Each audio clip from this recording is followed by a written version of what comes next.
दमानिया यांनी आज पत्रकार परिषद घेत धनंजय मुंडे यांच्यावर गंभीर आरोप केले। मंत्री धनंजय मुंडेंकडून 275 कोटींचे 5 घोटाळे झाल्याचा आरोप अंजली दमानिया यांनी केलाय। पुरावे दाखवत दमानियांनी हे आरोप केले आहेत। तर मुंडेंच्या राजीनाम्याची मागणी त्यांनी केली। दमानियांचा धनंजय मुंडेंनी बदनामिया असा उल्लेख केला। दमानिया यांनी केलेले आरोप मंत्री धनंजय मुंडे यांनी फेटाळले। अंजली दमानियांनी धनंजय मुंडेंवर कृषी खात्यामध्ये 275 कोटींचा घोटाळा केल्याचा आरोप केला। नॅनो युरिया, नॅनो डीएपी फवारणी यंत्रांची चढ्या दरानं मुंडेंनी खरेदी केल्याचा आरोप दमानिया यांनी केला। 92 रुपयाला ही बॉटल तुम्हाला एक सिंगल बॉटल घेतली तरी मिळते, पण आपले माननीय कृषी मंत्री यांनी 19,68,408 बॉटल्स या 220 रुपयांनी घेतल्या, म्हणजे दुपटीपेक्षा जास्त किमतीने त्यांनी या बॉटल्स घेतल्या।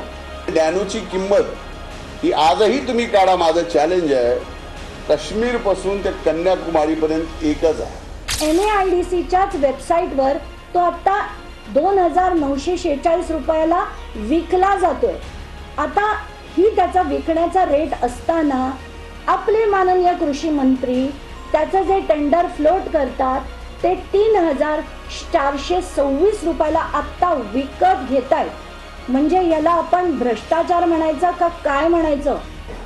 जे आरोप केले त्याबाबत माझं पहिलं आणि स्पष्ट मत आहे की हे पुन्हा एकदा एक त्यांच्या स्वभावाप्रमाणे सनसनाटी निर्माण करणं आणि धादांत खोटे आरोप करणं, याच्या पलीकडे दुसरं याच्यात काहीही नाही आहे।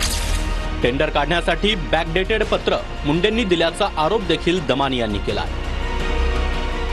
दरम्यान अंजली दमानियांचे सर्व आरोप धनंजय मुंडे यांनी फेटाळून लावले। माझी अंजलीताई बदनामियांना माझ्यावर सातत्याने आरोप करायचे काम ज्यांनी कुणी दिले असेल त्यांना व अंजलीताई दमानियांना माझ्याकडून शुभेच्छा आहेत। आणि एखाद्याचा मीडिया ट्रायल करून संबंध राजकीय आणि सामाजिक जीवन संपवणं हे एवढं सोपं नसतं। खरं तर त्यांनी पुरावे असं म्हटलं असतं तर ठीक आहे, पण बदनाम लोकांना जर त्यांचे पुरावे मी देत असेल तर मला कुठलंही नाव चालेल। एक पुरावे बाहेर काढून खरं कसं आहे की आणि तुम्हाला तुमची जागा दाखवणार। मला दमानियांच्या कामाबद्दल आदर आहे। दमानिया जे काम करतायत त्यांना शुभेच्छा आहेत, मात्र दमानियांनी काम करताना अशी एखादी वक्तव्य करू नयेत की ज्यामुळे संतोष देशमुख साहेबांच्या हत्येच्या मारेकऱ्यांना शिक्षा मिळण्यासाठी जे काही सुरू आहे त्याच्यावरचा फोकस हलता कामा नये।